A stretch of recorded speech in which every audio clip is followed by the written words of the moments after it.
La idolatría en la era judaica, lección número 25, Eliseo, primera parte. Resumen de la lección anterior. El profeta Elías fue llevado al cielo en un torbellino. Eliseo es nombrado sucesor de Elías y Dios lo confirma como tal ante los 50 profetas presentes al permitirle cruzar el río Jordán de la misma manera como lo había hecho con Josué, sucesor de Moisés. Eliseo comenzará a ministrar en Israel como lo hizo su antecesor y será el siervo que usará Dios para mostrar su poder no solo a Israel, sino a Judá y a Siria. Siria será también instrumento de Dios para ejecutar su plan. Tenemos el mapa a la derecha de sus pantallas y podemos ubicar todo el sector donde Eliseo va a ministrar parte de Israel, Samaria, Jericó y también Siria, que está en la parte norte de Israel, va a estar involucrada en todo esto del ministerio de Eliseo. En nuestro estudio no podemos abarcar cada evento en el cual Eliseo fue protagonista, pues se nos haría mucho más extenso el curso. Solo profundizaremos en lo relacionado con cada uno de los reyes de Israel, mas sin embargo nombraremos algunas de las señales hechas por Dios a través del profeta. Cuando Elías es arrebatado al cielo, Eliseo cruza nuevamente el Jordán y regresa a la ciudad de Jericó, donde realiza su primer milagro. El agua que llegaba hasta esa ciudad era agua contaminada y esta no era apta para la agricultura. Por lo tanto, Eliseo va a purificar el agua. Según de Reyes capítulo 2, versículo 19 al 22. Luego Eliseo se dirige hacia Betel, donde una gran turba de malhechores le faltan el respeto, no solo a Eliseo, sino a quien éste representaba. Recordemos que Betel era un gran centro de idolatría y aunque al igual que en Jericó había escuela de profetas, en esta ciudad los representantes del Dios verdadero no eran bienvenidos. 42 malhechores fueron despedazados por dos osos como consecuencia del castigo de Dios. Tenemos entonces aquí Jericó, la ciudad donde estaba Eliseo, y luego Eliseo se va a dirigir hacia Betel, que queda a la izquierda de lo que era Jericó.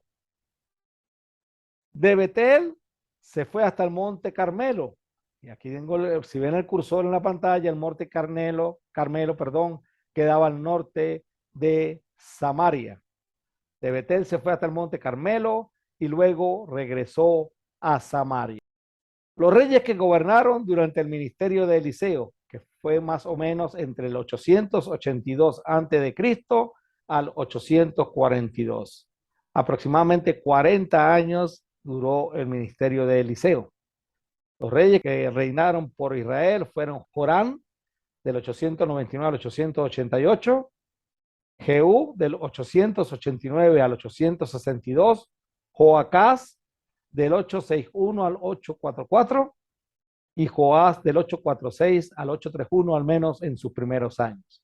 Por Judá sigue gobernando Josafat y Jorán hasta el 888, el Jorán de Judá, Ocosías, Atalía, Joás y Amasías en sus primeros años. Y también vamos a incluir los reinados o los reyes de Siria, que era Ben-Hadad. Eliseo profetizó, el ministerio de Eliseo estuvo durante muchos años del reinado de Ben-Hadad, de Asael y de Ben-Hadad III. Ben-Hadad II y Ben-Hadad III. ¿Por qué incluyo los reyes de Siria? Porque mucho del ministerio de Eliseo va a tener que ver con los sirios.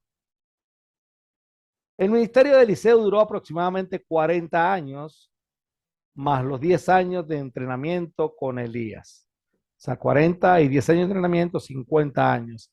Pero solamente Eliseo fueron 40 años de ministerio.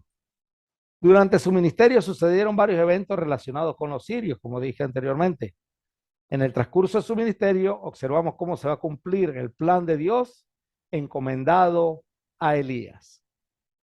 El ministerio de Eliseo. Vamos entonces a estudiar los primeros años del ministerio de Eliseo durante el reinado por Israel de Jorán, por Judá de Josafán, también su hijo Jorán, y por Siria de parte de Ben-Hadad. Segundo, Jorán, hijo de Acab, comenzó a gobernar Israel durante el año 18 del reinado de Josafat en Judá y reinó en Samaria 12 años. Jorán hizo lo malo a los ojos del Señor, aunque no tanto como su padre y su madre. Por lo menos derribó la columna sagrada de Baal que su padre había levantado. Sin embargo, continuó con los pecados que Jeroboam, hijo de Nabat, había cometido e hizo cometer al pueblo de Israel. Según de Reyes 3, 1 al 3. Cuando Ocosías murió, reinó Joram por Israel. Así que Ocosías murió como el Señor lo había anunciado por medio de Elías. Dado que Ocosías no tenía ningún hijo que reinara en su lugar, su hermano Jorán lo sucedió en el trono. Esto ocurrió en el segundo año del reinado de Jorán, hijo de Josafat, rey de Judá. Entonces, este Jorán de Israel es hermano de Ocosías. Ocosías no había tenido ningún hijo. Y comenzó a gobernar en el segundo año del reinado de Jorán o Jorán, rey de Judá. Este Jorán, o sea, Jorán de Israel, es el segundo hijo de Acab y Jezabel. Recuerden que Ocosías fue hijo de Acab y Jezabel. Como Ocosías no tuvo hijo, no hubo sucesión en su reino y empezó a gobernar su hermano, como lo leímos anteriormente. Entonces, este Jorán de Israel es el segundo hijo de Acab y Jezabel. Y también por Judá va a gobernar un Jorán, que lo vamos a llamar Jorán Ju o Yorán, como lo traduce la nueva traducción viviente, que fue el hijo de Josafat y fue yerno de Acab, pues se casó con la hija de Acab y Jezabel. Recordemos que Acab y Josafat hicieron alianza a través del matrimonio del hijo de Josafat con la hija de Acab y Jezabel.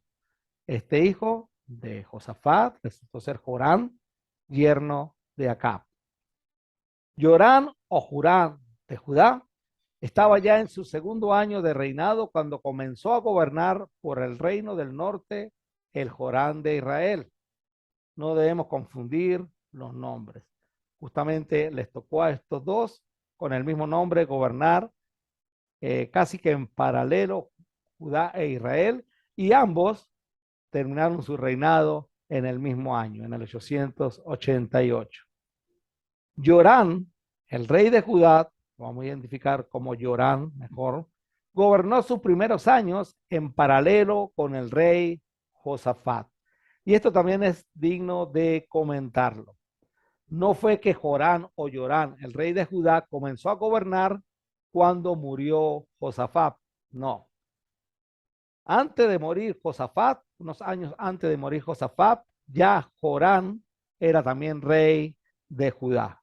Según de Reyes 1:17 dice, Jorán, el de Israel, lo sucedió en el trono, y esto ocurrió en el segundo año del reinado de Jorán, hijo de Josafat, rey de Judá. Está subrayado ahí, no es una equivocación, es que sucedió así. En el segundo año del rey de Jorán, hijo de Josafat, rey de Judá, comenzó a gobernar Jorán.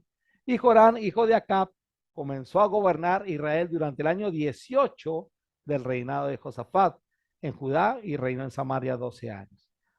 O sea que Jorán de Israel, el hijo de Acab, comenzó a gobernar durante el año 18 de Josafat y durante el año segundo de Jorán.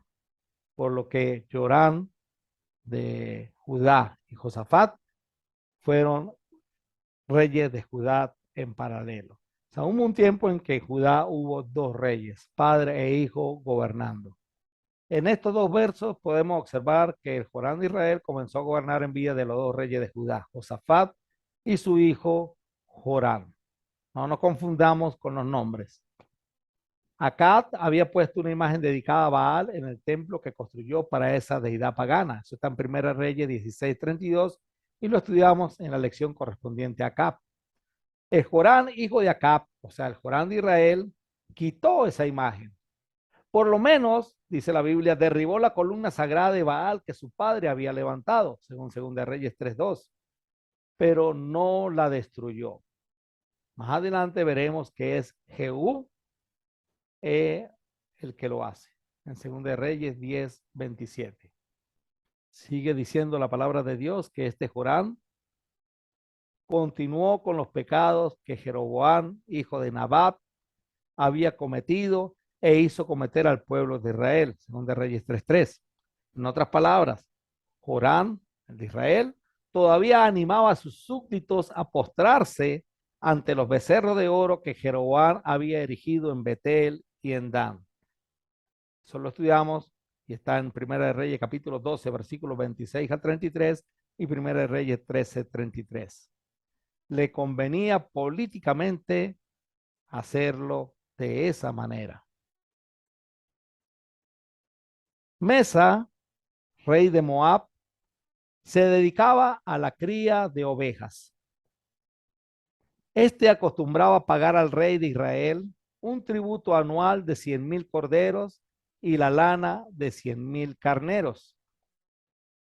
Al morir el rey Acab, y más tarde el que lo sucedió fue su hijo Ocosías, pero también al morir Ocosías, Mesa, el rey de Moab, pues decide no seguir pagando esos tributos, por lo que se rebela contra el nuevo rey de Israel, o sea, Jorán, y se propone a enfrentarlo en batalla. Dijo Moab, ya me cansé de pagarle impuesto a los israelitas. Y como se estaba montando un nuevo rey de Israel, dice, ya no voy a hacerlo más. Y se propone enfrentarlo en batalla. Jorán de Israel pide apoyo al rey Josafat.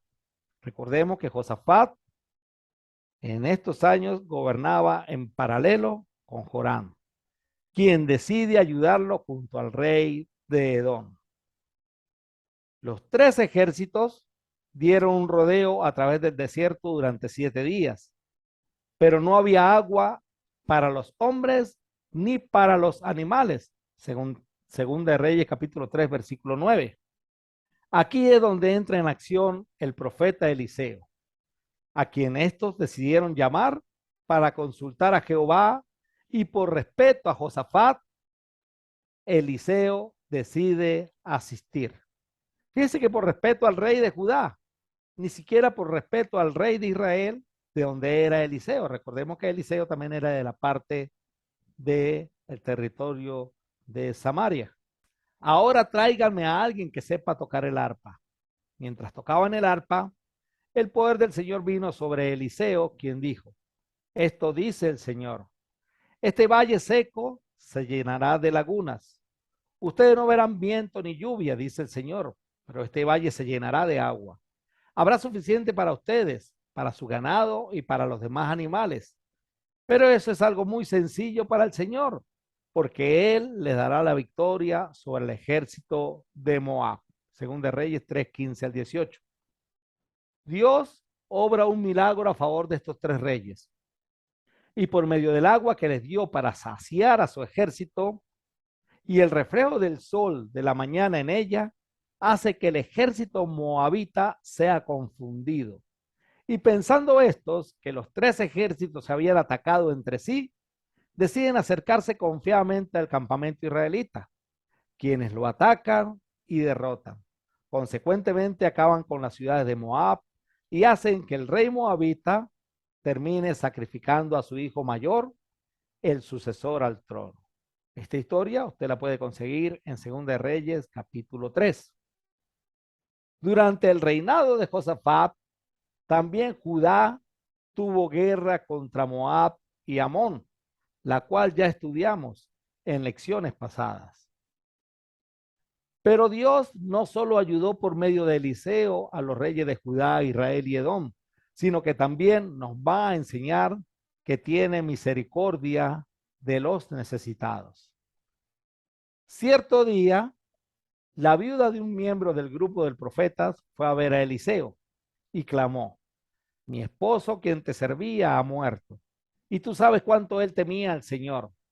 Pero ahora ha venido un acreedor y me amenaza con llevarse a mis dos hijos como esclavos. Según de Reyes 4, vamos a comenzar a leer desde el versículo 1. Hermanos, Dios siempre ha tenido la compasión de los desamparados. La Biblia en la ley de Moisés decía, se asegura que los huérfanos y las viudas reciban justicia. Les demuestra amor a los extranjeros que viven en medio de ti y le da ropa y alimentos. Deuteronomio 10:18. Y en el Salmo 146:9 dice, frustra los planes de los perversos. Y eso es lo que está haciendo y lo que va a hacer el Señor con esta mujer, viuda de un miembro del grupo de profetas, que fue a ver a Eliseo, porque el acreedor había venido y la había amenazado con llevarse a sus dos hijos como esclavos. La viuda de la historia era una viuda muy especial. Era la viuda de un miembro del grupo de profetas, quien acude a Eliseo con una necesidad muy especial. Mi esposo, quien te servía, ha muerto. Y tú sabes cuánto él temía al Señor, pero ha venido un acreedor y me amenaza con llevarse a mis dos hijos como esclavos. Su esposo probablemente era miembro de una de las escuelas de profetas que anteriormente Elías y Eliseo habían visitado. El historiador Flavio Josefo, en su libro Antigüedades de los Judíos, nos dice que este profeta había sido alguien que había actuado de manera especial. Veamos lo que dice este historiador. Se cuenta que la esposa de Obedías, intendente de Acab, se presentó ante Eliseo y le dijo que no ignoraba que su marido había salvado a los profetas que buscaba a Jezabel, mujer de Acab, para matarlos. Dijo que había escondido a 100 de ellos y los alimentó con dinero prestado, pero que ahora, después del fallecimiento de su marido, los acreedores los querían reducir a servidumbre a ella y a sus hijos. Le pidió que a causa de la buena acción del marido se compadeciera de ella y le prestara alguna ayuda. Eso está en la Antigüedad de los Judíos, tomo 2, libro 9, capítulo 4, párrafo 2. La Biblia nos cuenta una historia muy parecida. En Primera de Reyes, capítulo 18, versículos 2 al 4, dice, entonces Elías fue a ver al rey Acab. Mientras tanto, el hambre se hizo muy intensa en Samaria. Por eso Acab mandó a llamar a Abdías, quien estaba a cargo del palacio. Abdías era un fiel seguidor del Señor. Cierta vez, cuando Jezabel intentaba matar a todos los profetas del Señor, Abdías se escondió a 100 de ellos en dos cuevas. Metió a 50 profetas en cada cueva y les dio comida y agua. Al parecer, Josefo está tratando con la misma historia bíblica, por lo que a quien Josefo llamó Obedías, muy probablemente sea el profeta Abdías. Y la deuda que contrajo fue para alimentar a los 100 profetas que había escondido en las dos cuevas en tiempos de sequía. Si fue Abdías u otro profeta, lo cierto es que la viuda tenía una imperiosa necesidad. Ahora había venido un acreedor y la amenazaba con llevarse a sus dos hijos como esclavos. La deuda probablemente haya sido por haber alimentado a los 100 profetas. Y entonces veamos cómo Dios premiará de una manera a esta mujer, a esta viuda de este profeta Abdías u Obedías, que hizo lo que hizo para salvar a los profetas cuando Jezabel los mandó a matar. La mujer era viuda de alguien que había sido un siervo de Dios, Abdías u Obedías, como lo dice Josefa, y que ahora no solo no tenía un sustento económico estable, sino que tenía una gran deuda. Y los que podían ayudarla a mantenerse, que eran sus hijos, iban a ser llevados como esclavos. Entonces era una viuda en una imperiosa necesidad por una deuda que fue contraída por su esposo para ayudar a otros profetas de Dios. Esto era una gran tragedia. Es similar a la tragedia que viven muchas viudas de siervos de Dios hoy en día. ¿Cómo puedo ayudarte?, preguntó Eliseo. Dime, ¿qué tienes en tu casa? Y estas dos preguntas de Eliseo son muy importantes. Primero, el deseo de ayudarle. ¿Cómo puedo ayudarte? O sea, no solamente le dijo, voy a orar por ti, ¿cómo? Sino cómo puedo ayudarte. Y luego le va a preguntar algo también interesante. ¿Qué tienes? ¿Qué tienes en tu casa? Eso está en 2 de Reyes, capítulo 4, versículo 2, la primera parte. ¿Qué quieres que te haga? También fue una pregunta que Jesús le hizo a Bartimeo, allá en Marcos 10:51. Aún sabiendo Jesús que Bartimeo era ciego y que realmente lo que una persona ciega lo que quiere es ver. Pero el Señor siempre va a preguntar, ¿qué quieres que te haga? ¿Cómo puedo ayudarte? En una oportunidad se necesitaba alimentar a una gran multitud y la pregunta de Jesús fue, ¿cuántos panes tienen?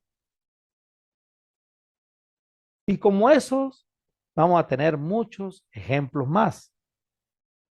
¿Cómo puedo ayudarte? Preguntó Eliseo. Dime, ¿qué tienes en tu casa? La respuesta de la mujer, no tengo nada, solo un frasco de aceite de oliva, contestó ella. Para Dios no hay pequeñeces. Se pueden tener solo 5 panes, se puede tener solo un frasco de aceite. Dios puede obrar milagros de lo que uno puede tener. Uno tiene que ser agradecido con lo que tiene. Con lo que tiene, Dios obra. Así que acerquémonos con toda confianza al trono de la gracia de nuestro Dios y allí vamos a recibir misericordia y encontraremos la gracia que nos ayuda cuando más lo necesitemos, dice la Biblia en Hebreos 4:16. Dios quiere que tengamos fe, que nos acerquemos a Él, como la viuda se acercó a Eliseo, como Bartimeo le dijo a Jesús qué quería que hiciera. Y como estos hombres se acercaron, los discípulos se acercaron, hay 5 panes. ¿O qué tiene usted? 5 panes lo que hay. El muchacho había llevado a su almuerzo 5 panes. Con eso, con lo que usted tiene, hermano, Dios puede hacer milagros para cubrir su necesidad, cualquiera que ésta sea. Entonces Eliseo le dijo, pídeles a tus amigos y vecinos que te presten todas las jarras vacías que puedan. Luego ve a tu casa con tus hijos y cierra la puerta. Vierte en las jarras el aceite de oliva que tienes en tu frasco y cuando se llene, ponlas a un lado. Entonces ella hizo lo que se le indicó. Sus hijos le traían las jarras y ella las llenaba una tras otra. Pronto todas las jarras estaban llenas hasta el borde. Tráeme otra jarra, le dijo a uno de sus hijos. Ya no hay más, le respondió. Al instante el aceite de oliva dejó de fluir. Cuando ella le contó al hombre de Dios lo que había sucedido, él le dijo, ahora vende el aceite de oliva y paga tus deudas. Tú y tus hijos pueden vivir de lo que sobre. Eso está en 2 de Reyes, capítulo 4, versículos 1 al 7. Lo primero que nosotros podemos destacar en este texto que acabamos de leer es la solidaridad del pueblo de Dios. Tenía un frasco de aceite, él les dice, vaya a los vecinos y pídale que le preste todas las jarras vacías que ellos tengan. Y todos contribuyeron con lo que tenían. Los vecinos contribuyeron con algo, todos proveyeron algo. Un frasco vacío, una tinaja, jarras. Muchas de estas cosas ya ni las usaban, pero sirvieron en las manos de Dios. Nunca, hermanos, nunca se es tan pobre para no ayudar al necesitado. Nunca se tiene tan poco. Siempre hay algo con lo que podamos ayudar. Siempre hay algo con lo que podamos ayudar. Y a veces uno dice, no, pero es que tengo tan poco o es con tan poca cosa que te puedo ayudar. Veamos este ejemplo. Si una persona hubiera dicho, es lo que tengo un frasco vacío, ¿cómo te voy a ayudar con un frasco vacío? Frasco vacío, Dios se encargaría de llenarlo. Nunca se es tan pobre para no ayudar al necesitado y nunca se tiene tan poco. Siempre hay algo con lo que podamos ayudar. Si usted ve a alguien en necesidad, si un hermano está padeciendo alguna situación difícil, ayúdalo con lo que tenga. Dios hace el resto. Téngalo por seguro. Vemos el mapa en la parte izquierda y vamos a continuar la historia. Porque después de este milagro que hizo Eliseo con esta viuda, que no solamente saldó sus deudas, que no solamente no tuvo que el acreedor llevarse a sus hijos como esclavos, sino que con lo que vendiera el aceite iban a seguir viviendo todo el resto de su vida. Ahora Eliseo emprende su viaje ministerial hacia las afueras de Samaria y se dirige hacia el norte, a la región de Sunem, donde Dios, por medio del profeta, hará grandes milagros. Entonces estemos aquí, está en Samaria y se va hacia las afueras de Samaria a la ciudad de Sunem, muy cerca también de Nazaret. De ahí va a venir la mujer sunamita. Cierto día, Eliseo fue a la ciudad de Sunem y una mujer rica que vivía allí le insistió que fuera a comer a su casa. Después, cada vez que él pasaba por allí, se detenía en esa casa para comer algo. Según de Reyes 4:8. La familia recibió a Eliseo en muchas oportunidades, invitándole a comer, al punto de que cada vez pues podían conocerlo más. Esta familia era de un estrato social alto, a diferencia del caso que tratamos anteriormente de la viuda del profeta. Al igual que Dios, Eliseo no hacía acepción de personas. Se sentía igualmente a gusto en casa del rico como en casa del pobre, con los poderosos y con los indefensos. Pero lo más importante era que había conservado una gran fe en el Señor en medio de una nación idólatra e impía. Ya era muy común los viajes de Eliseo a Sunem. Fueron muchas veces las invitaciones a comer que le hizo esta familia a Eliseo, que querían ir mucho más allá en su hospitalidad. Fueron tantas las veces que me imagino a Eliseo contándole todas sus anécdotas con Elías y todo lo que había sucedido en su ministerio hasta llevado hasta ahora. Entonces la mujer le dijo a su esposo: estoy segura de que este hombre que pasa por aquí de vez en cuando es un santo hombre de Dios. Construyamos un pequeño cuarto en el techo para él y pongámosle una cama, una mesa, una silla y una lámpara. Así tendrá un lugar donde quedarse cada vez que pase por aquí, según de Reyes 4:9-10. La hospitalidad, mis hermanos, es algo hermoso que toda la familia de Dios deberíamos practicar. Nunca se tiene mucho para dar, como en el caso de esta familia, que era acomodada y deseaba compartir lo que tenía. Nunca se tiene tan poco como para no dar. Recordemos el caso de la viuda de Sarepta y Elías en 1 Reyes 17, y en el cual Dios hizo un milagro similar al que va a suceder con esta familia. Podemos recordar a Simón el curtidor, quien con su hospitalidad facilitó de cierta manera la expansión del evangelio al mundo gentil. Hechos capítulo 9, versículo 43. Y mire que quedarse en casa de un curtidor de pieles, el olor que expedía era insoportable. Sin embargo, no le importó que la casa fuera olorosa para invitar al apóstol Pedro a quedarse ahí, y fue la dirección que le dio el ángel a Cornelio para ir a buscar al apóstol Pedro. Esa historia en Hechos capítulo 9 es sumamente interesante. Nunca el que es hospedado debe criticar las condiciones del hospedador, pues éste le brinda lo mucho o lo poco que tiene. Así que, hermano, cuando usted vaya a ser hospedado, usted debe agradecerle a Dios por ese hospedador quien está brindando lo mucho o lo poco que tiene. Y si usted quiere hospedar, no se detenga porque tenga poco o porque tenga mucho. El hospedador lo va a dar, lo va a brindar, y el hospedado debe ser bien agradecido, como lo está haciendo Eliseo, como lo hizo el apóstol Pedro y como lo ha hecho mucha gente durante toda la historia bíblica. Un simple vaso de agua, según Mateo capítulo 10, versículo 42, es bien recompensado cuando se hace en el nombre del Señor Jesús. Dice Hebreos que sin saber muchos hospedaron ángeles. Ahora veamos la reacción de Eliseo.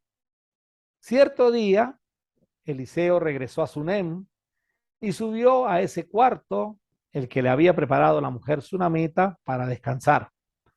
Entonces le dijo a su sirviente: Giesi, dile a la mujer sunamita que quiero hablar con ella. Cuando ella llegó, Eliseo le dijo a Giesi: dile, agradecemos tu amable interés por nosotros. ¿Qué podemos hacer por ti? ¿Quieres que te recomendemos con el rey o con el comandante del ejército? Y ella le contestó: no, mi familia me cuida bien. Esta era una mujer desinteresada. Lo único que le importaba era que el siervo de Dios estuviera bien, tuviera un sitio donde descansar. Era una mujer que no solamente era hospedadora, sino que en su corazón había contentamiento con lo que tenía. Ella contestó: estoy contenta viviendo entre mi pueblo. Así lo traduce la palabra de Dios para todos. Pero Eliseo, el hospedado, quería servirle de alguna manera. Más tarde, Eliseo le preguntó a Giesi: ¿qué podemos hacer por ella? Ella no tiene hijos, le contestó Giesi, y su esposo ya es anciano. La mujer, pues no tenía hijos. Y esto podía suceder por alguna de estas causas. Uno, que el hombre era ya anciano y no podía darle hijos. Dos, que la mujer era estéril y para una mujer israelita el ser estéril era un sinónimo de maldición. Muchas de ellas eran objeto de burla en la sociedad. Recordemos a Ana en 1 Samuel capítulo 1, versículo 6. O tres, probablemente ambos eran viejos y ya no estaban en la edad de procrear. Si la mujer no le había permitido interceder ante las autoridades civiles, lo haría ante las autoridades celestiales. Recordemos que Eliseo le había dicho que le permitiera interceder ante el rey o ante el comandante del ejército. La mujer le había dicho: no, yo estoy bien. Si la mujer no le había permitido interceder ante las autoridades civiles, lo haría ante las autoridades celestiales. Pero siempre hay una manera de servir. Siempre va a haber una manera de servir. Llámala de nuevo, le dijo Eliseo. La mujer regresó y se quedó de pie en la puerta mientras Eliseo le dijo: el año que viene, por esta fecha, tendrás un hijo en tus brazos. No, señor mío, exclamó ella. Hombre de Dios, no me engañes así, ni me des falsas esperanzas. Ahora, esta expresión de esta mujer denota lo que ella siempre había querido: un hijo. No, señor mío, hombre de Dios, no me engañes, no me des falsas esperanzas. Las causas por las cuales no habían podido tener hijos, enumeramos anteriormente. Esa es una de las cosas que más he querido en mi vida. No me engañes, no me des falsas expectativas, no hagas burla de tu sierva, traduce la Reina Valera. Efectivamente, la mujer pronto quedó embarazada y al año siguiente, por esa fecha, tuvo un hijo, tal como Eliseo le había dicho. Puedo imaginarme entonces a la mujer embarazada, después con su bebé en brazos y mostrándoselo a Eliseo cada vez que venía a visitarla. Recordemos que Eliseo siempre estaba de Sunén a Samaria, de Sunén a Samaria. Cada vez que iba a la ciudad de Sunén se quedaba en casa de la mujer sunamita en el cuarto que ésta le había dicho. Eliseo observaría el desarrollo del embarazo de esta mujer y luego, después que tenía el bebé en brazos, también se lo pudo mostrar a Eliseo cada vez que venía a quedarse en casa de ella, cada vez que venía a visitarla, y el crecimiento del hijo, y contándole las historias, debió haber existido una buena y una bonita comunión entre Eliseo y ahora esta familia feliz por la llegada de su hermoso hijo. Pero el caso de la mujer tsunamita no se queda allí. El siervo de Dios seguirá obrando en esta bella y servidora familia. Cierto día, el niño ya más grande salió a ayudar a su padre en el trabajo con los cosechadores y de repente gritó: me duele la cabeza, me duele la cabeza. Su padre le dijo a su sirviente: llévalo a casa junto a su madre. Entonces el sirviente lo llevó a su casa y la madre lo sostuvo en su regazo, pero cerca del mediodía el niño murió. Triste noticia para esta familia. Lamentablemente, en nuestra vida no todo es felicidad. Son muchos los malos momentos que pasamos y esta familia no escapó a los mismos. El hijo por el cual habían estado orando y que Dios le concedió como parte de su gracia, había fallecido en el regazo de su madre. Ella lo subió y lo recostó sobre la cama del hombre de Dios. Luego cerró la puerta y lo dejó allí. Después le envió un mensaje a su esposo: mándame a uno de los sirvientes y a un burro para que pueda ir rápido a ver al hombre de Dios y luego volver enseguida. ¿Por qué ir hoy?, preguntó él. No es ni festival, ni luna nueva, ni día de descanso. Pero ella dijo: no importa. Fíjense que ella no le comentó que su hijo había muerto. Simplemente quería ir ante la presencia de Eliseo. La manera de actuar de esta madre nos va a dar bastante y grandes enseñanzas. El hecho de ver muerto a su hijo no la desesperó. Sumida bajo un gran dolor, actuó con una increíble pasividad y bajo semejante presión acudió en ayuda por el único que podía solucionar en parte su problema, nada más y nada menos que el profeta de Dios. Dios había hecho por medio de Eliseo que esta pareja procreara un hijo, diera vida.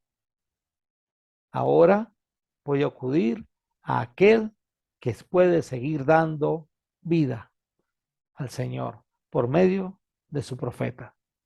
Entonces ensilló el burro y le dijo al sirviente: apúrate y no disminuya el paso a menos que yo te lo diga. Cuando ella se acercaba al hombre de Dios en el monte Carmelo, Eliseo la vio desde lejos y le dijo a Giesi: mira, allí viene la mujer, la señora de Sunén. Corre a su encuentro y pregúntale: ¿están todos bien? ¿Tú, tu esposo y tu hijo? Y la respuesta de ella: sí, sí, contestó ella, todo bien, todo está bien. Según de Reyes 4, 24 al 26. Aunque su hijo estaba muerto, observó cierto matiz de esperanza. La orden dada al sirviente fue: no te detengas hasta que yo te diga, que nada ni nadie se interponga hasta que yo llegue al hombre de Dios. No se detuvo ante Giesi, el siervo de Eliseo. Cuando Giesi le preguntó cómo estaba todo, la respuesta fue: todo bien.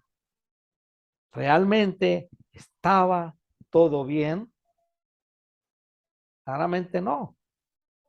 Su hijo acababa de morir, pero la mujer quería llegar ante el profeta de Dios.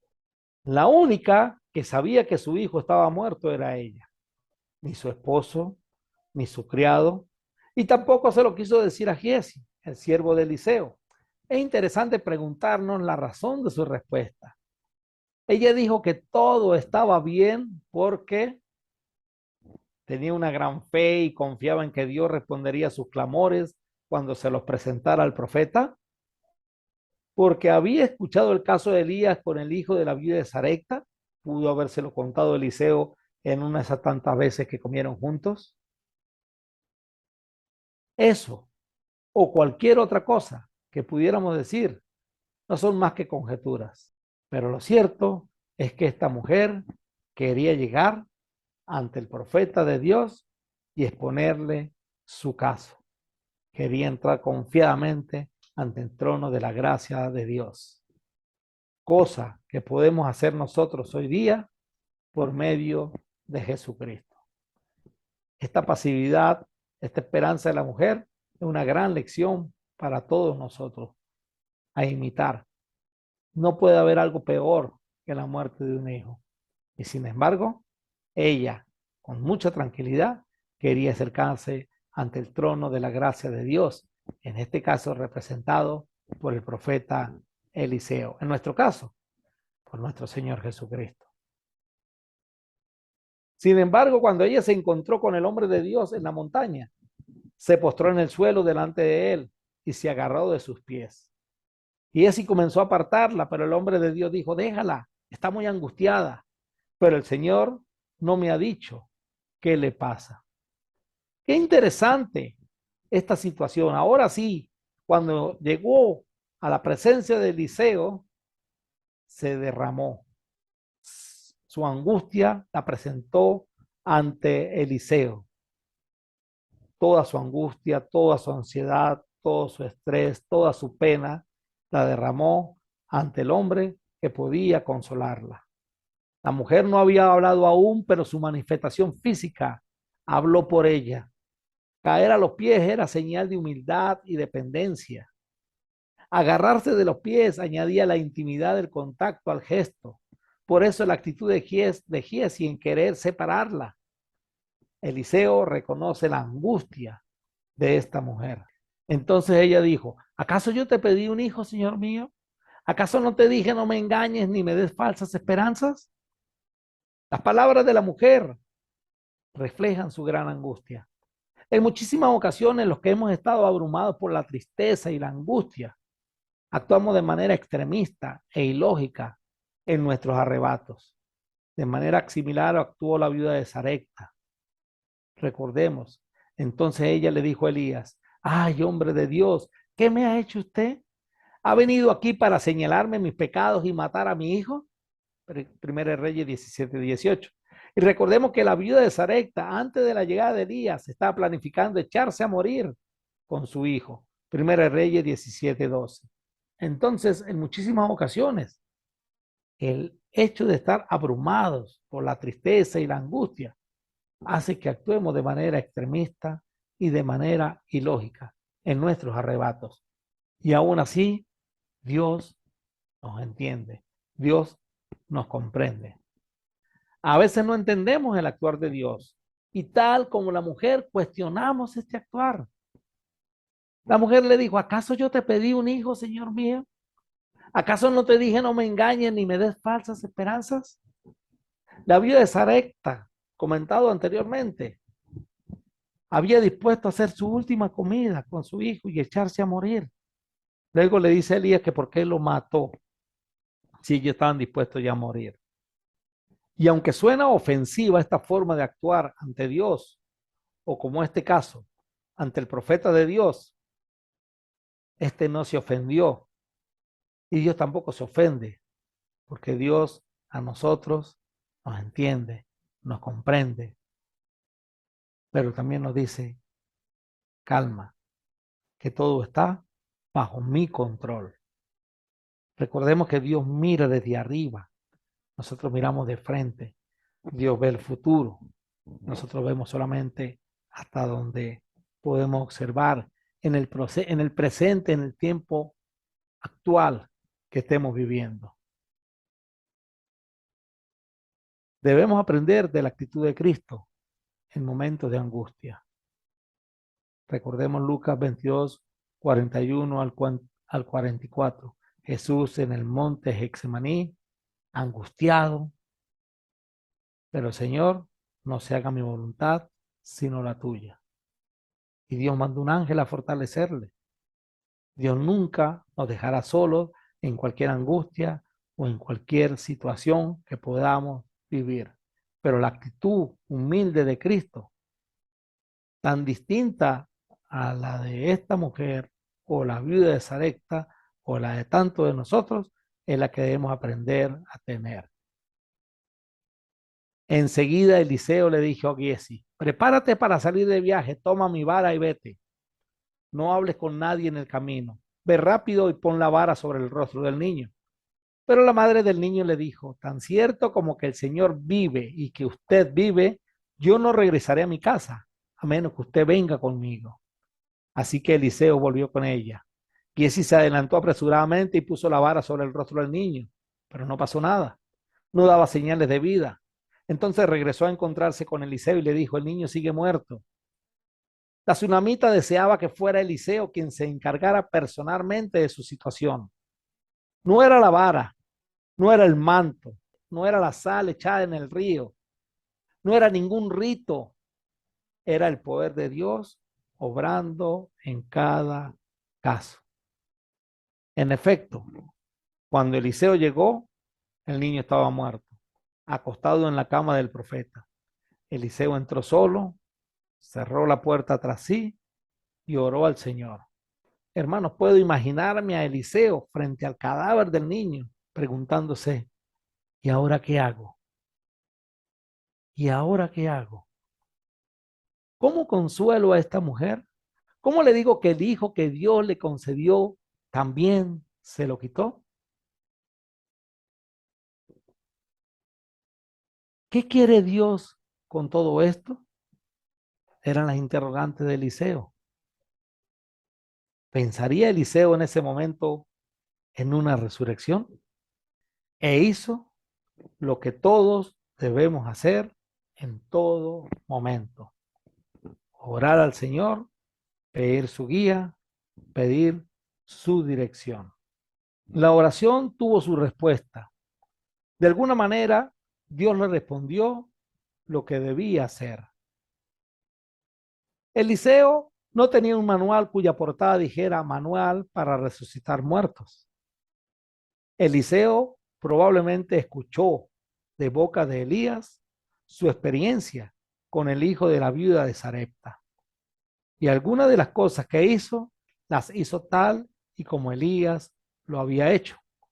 Después se tendió sobre el cuerpo del niño, puso su boca sobre la boca del niño, sus ojos sobre sus ojos y sus manos sobre sus manos. Mientras se tendía sobre él, el cuerpo del niño comenzó a entrar en calor. Entonces Eliseo se levantó, caminó de un lado a otro en la habitación y se tendió nuevamente sobre el niño. Esta vez el niño estornudó 7 veces y abrió los ojos. Me imagino a Eliseo tendiéndose sobre el niño para darle calor y ver qué no resulta. Se levanta, comienza a caminar de un lado a otro preguntándose qué más puedo hacer y vuelve nuevamente a tenderse sobre el niño. ¿Cómo sería su reacción cuando vio que el niño estornudó y abrió los ojos? Una cosa era que Elías le contara que había resucitado a un muchacho y otra cosa es que él fuese protagonista principal de la resurrección de un niño. Wow, eso debió haber sido maravilloso ante los ojos de Eliseo. Dios había obrado de una manera extraordinaria a través de él. Eso fue vital en la vida del profeta. Eso le trajo mucha seguridad y fe en el poder de Dios. Entonces Eliseo llamó a Giesi y le dijo, llama a la madre del niño. Cuando ella entró, Eliseo le dijo, aquí tienes, toma tu hijo. Ella cayó a los pies de Eliseo y se inclinó ante él llena de gratitud. Después tomó a su hijo en los brazos y lo llevó abajo. ¿Cómo o cuál sería la reacción de Giesi, quien había visto al niño muerto? La reacción de la mujer, si era una mujer de fe, Dios le recargó nuevamente sus baterías. De esta mujer vamos a volver a saber más adelante. Pero este milagro hecho por Eliseo lo va a llenar de gran fe en el poder de nuestro Dios. El poder de Dios se había manifestado grandemente a través de Eliseo y lo va a seguir haciendo. En 2 de Reyes 4, 38 al 41, observamos cómo Eliseo purifica una comida hecha con calabazas venenosas. En 2 de Reyes 4, 42 al 44, observemos cómo multiplica la comida. Hasta ahora observamos cómo Dios muestra su gran poder a través de Eliseo. Muchas de estas cosas las haría el mismo Dios en persona cuando se manifieste en esta tierra en la persona de Jesús. Eliseo hizo muchas cosas que vemos que eran sombras o tipo de lo que iba a hacer Jesús en su tiempo. El próximo milagro que va a hacer Eliseo es digno de resaltar. Es la sanación de un caso de lepra. No podemos pasar por alto esta sanación, por lo tanto vamos a considerarlo en la próxima lección. Por ahora, concluimos con esta lección 25 de la idolatría en la era judaica, Eliseo, parte 1. Que Dios les bendiga.